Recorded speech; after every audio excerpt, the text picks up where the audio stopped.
April the 1st is the 37th day of Russia's large-scale war against Ukraine. The Russian military are turning the city of Chernihiv into the second Mariupol, stated Oleksiy Arestovych, advisor to the head of the office of the President of Ukraine. There is no water or electricity in Chernihiv. The city can run out of food and medicine supplies within a week. Chernihiv is completely destroyed. It is easier to count undamaged houses than those destroyed, the mayor said. Chernihiv has been under constant fire since the first hours of the invasion. The shelling did not stop even after Russia's statements about reducing activity in the region. In the morning of April the 1st, a shell hit one of the departments of Chernihiv Medical Center of Modern Oncology. 3 employees were seriously injured. Chernihiv is an ancient Ukrainian city near the Belarusian and Russian borders. Before the war, more than 300,000 people lived there. As of today, more than half of the citizens have been forced to leave the city. There is not a single settlement left in Luhansk region that had not been shelled by the occupiers. Destruction is terrible. The head of the Luhansk Regional Administration Serhiy Haidai told about it at a briefing. Величезна кількість шкіл, садочків, будинки людей похилого віку обстріляні, інтернати обстріляні. В нас в Кремені просто танк прямою наводкою розстрілював будинок похилого віку, поки весь він не завалився. Там 56 трупів взагалі було. When the head of the region was asked about hometown Severodonetsk, he could not hold back tears. Я понимаю, что эти уроды просто расстреливают все. Больницы, садики. Мы пару месяцев назад только восстановили бассейн. Там еще мама моя тренировала. Там я учился плавать. Его расхерячили. Чем виноват бассейн?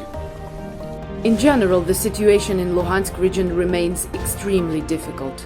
In some areas, it is impossible to deliver food due to constant shelling. For the same reason, it is extremely difficult for public utility workers to restore power, gas and water supply, etc. Humanitarian corridors do not work. The occupiers continue firing on buses and mining the roads. Fortunately, 18,000 people have already been evacuated. In the city of Mykolaiv, a number of victims after the attack on the building of the regional state administration increased. As of April the 2nd, 11 o'clock a.m., the amount of victims is 33. Rescuers work around the clock.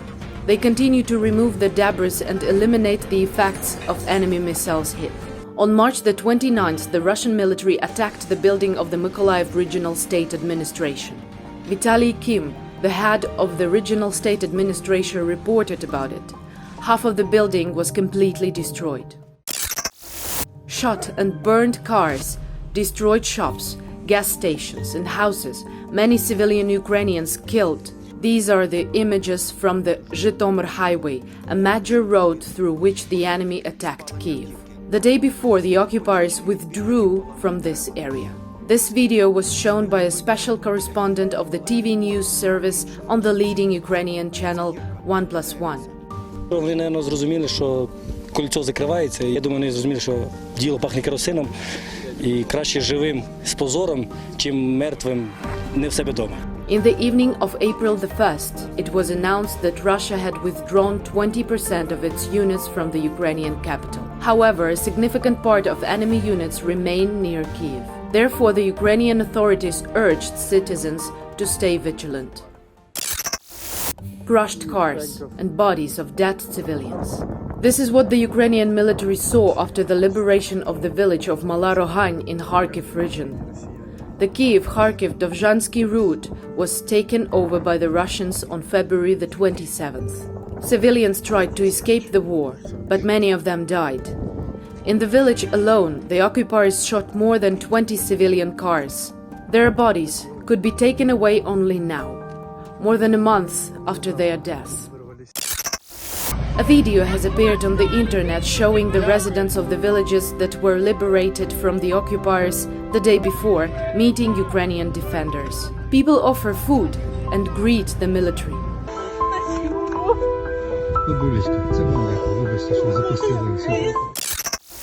Russian occupiers are hiding behind the backs of Ukrainian children.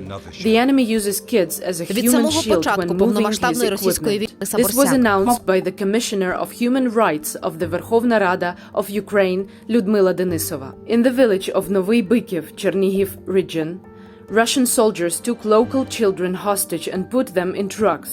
The purpose of these actions was to secure the column of military equipment. The occupiers also use children as hostages so the locals do not give out the coordinates of the enemy to the Ukrainian military. Such cases were recorded in 4 regions. These are crimes against humanity and violation of children's rights to live. Information on each case will be passed to international criminal courts. At least 158 children have died in Ukraine since the Russian invasion began. 254 children were injured.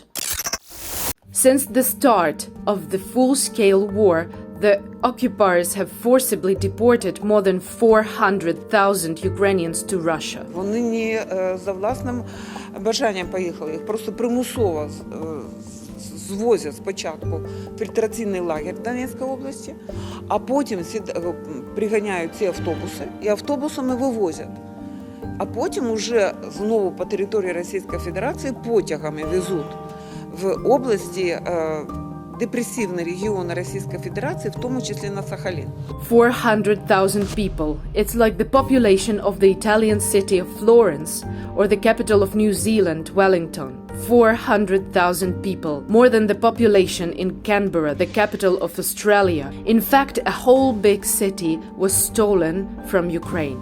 A translator and editor who for security reasons does not give her real name lived in a village near Mariupol.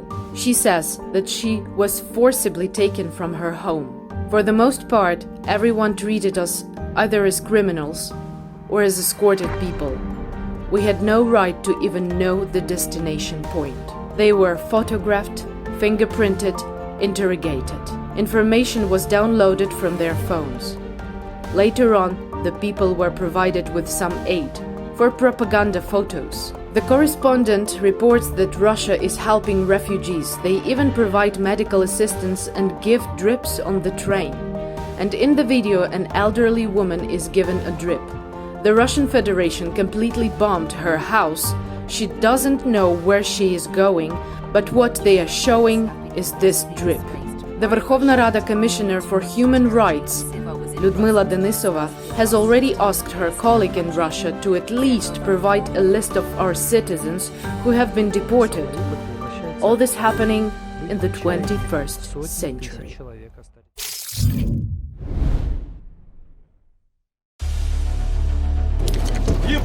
Where can you find a safe place if your city is under siege? Is it an usual residential building? No. In hospitals or schools? Третья больница, Мариуполь. Роддом. No. In a theater, the heart of your city. Far away from any military objects. Yes, that's a good idea. Is there any other way we could warn Russian pilots about kids hiding in the theater? Yes, capital letters, in Russian. That way we will definitely be safe. But only if murdering our children isn't their goal.